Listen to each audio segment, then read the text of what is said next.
Hello दोस्तों, welcome to the Brain Box. एक बार फिर से स्वागत है आपका आपके अपने YouTube channel the Brain Box में।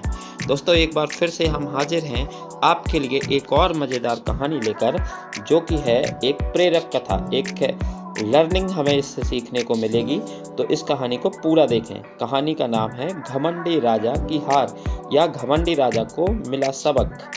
एक ऐसी कहानी जिसके द्वारा आपको पता चलेगा कि एक आस्था और विश्वास की कहानी, जिसमें एक राजा खुद को, अपने आप को भगवान समझ बैठता है और किस तरह से उसे अंत में सबक मिलता है। ठीक है दोस्तों, तो आइए प्रारंभ करते हैं आज की ये कहानी। अगर आपने अभी तक हमारे YouTube चैनल को सब्सक्राइब नहीं किया है तो सब्सक्राइब करें और देखें ये पूरी कहानी।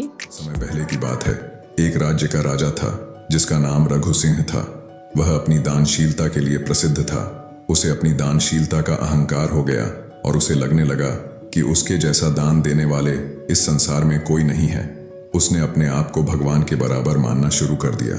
उसे लगता था कि जो भी उसके दरबार में आएगा, उसकी हर समस्या वह खुद दूर कर देगा।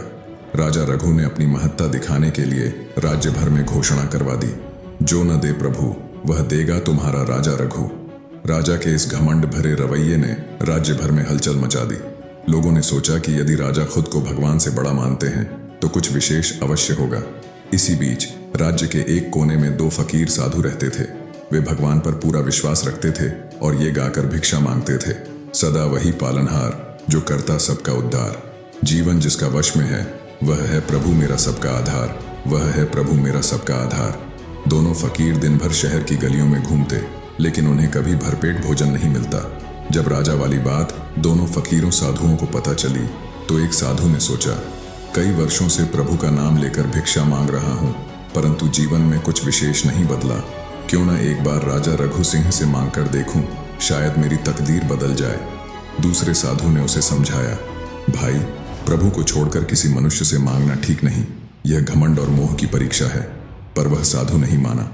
अगले दिन वह राजा के दरबार में गया और गाते हुए बोला, जिसको न देता प्रभु उसको देता राजा रघु, उसको देता राजा रघु। राजा रघु सिंह ने उसका यह गाना सुनकर उसे बुलाया और खुश होकर नौकर को आदेश दिया, इस साधु को इनाम दिया जाए। थोड़ी देर में नौकर 2 खरबूजे लाकर फकीर को दे गया। साधु यह देखकर उदास हो गया।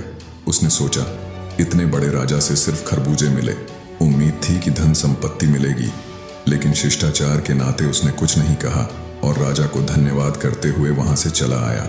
साधु को सुल्फा, एक तरह का तंबाकू, पीने की आदत थी और इस समय उसे सुल्फा पीने की तलब लग गई। वह भागा हुआ पनवाड़ी की दुकान पर गया, लेकिन पनवाड़ी दुकान में मौजूद नहीं था। उसकी जगह नौकर बैठा हुआ था। साधु ने उससे कहा, बेटा, मुझे 1 हफ्ते से सुल्फा नहीं मिली है, दम निकल रहा है, पैसे मेरे पास नहीं है, तू ये खरबूजे रख ले और मुझे सुल्फा दे दे। नौकर उसकी बात मान जाता है और खरबूजों के बदले सुल्फा पकड़ा देता है। फिर साधु वहां से चल देता है। थोड़ी देर बाद जब पनवाड़ी आता है तो उसे नाराजगी होती है और वह पूछता है, ये खरबूजे कहाँ से आए? तब नौकर ने बताया कि एक फकीर साधु ने इन्हें सुल्फा के बदले दिया है।